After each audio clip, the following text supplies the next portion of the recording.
எரேமியா அதிகாரம் 16 வசனம் 19.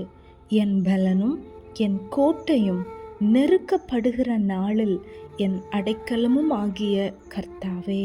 இன்னைக்கு ஏசப்பாவை பார்த்து நம்ம சொல்ல போகிறோம், என் பலனாகிய கர்த்தாவே, என் கோட்டையாக இருக்கிற கர்த்தாவே, நெருக்கப்படுகிற நாட்களில் எனக்கு அடைக்கலமாக இருக்கிற கர்த்தாவே, உமக்கு நன்றின்னு சொல்லுங்க. கர்த்தர் நமக்கு பலனா இருந்தனால தான் இந்த நிமிஷம் வரைக்கும் நம்மளால நிற்க முடியுது.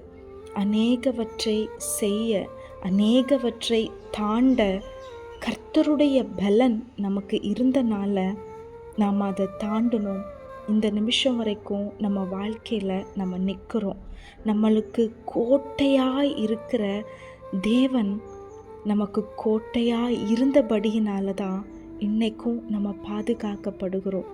அவருடைய மறைவில் நம்ம இருந்தனால தான் சத்ரு எய்த அம்புகள், பிசாசுடைய கிரியைகள் எதுவும் நம்மை தாக்காதபடி, எதுவும் நம்மை மேற்கொள்ளாதபடிக்கு அவருடைய கோட்டை நம்மை பாதுகாத்தது. அநேக நெருக்கமான சூழ்நிலையில் கர்த்தர் நமக்கு அடைக்கலமாக இருந்தபடினால தான் இன்றைக்கும் நம்ம உயிரோடு இருக்கிறோம். அந்த நெருக்கங்களை தாண்ட கர்த்தருடைய அடைக்கலம் நமக்கு உதவி செய்தது. இந்த நன்றியுள்ள இருதயத்தோடு இன்றைக்கி நம்ம ஏசப்பாவை நோக்கி பார்க்கலாம்.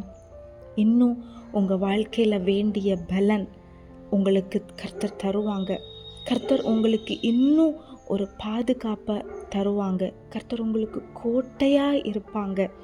இன்னும் வருகிற நாட்களில் எவ்வளவு நெருக்கம் வந்தாலும் அதை தாண்ட கர்த்தர் நமக்கு அடைக்கலமாக இருப்பாராக. ஆமேன். Have a blessed day. God bless you.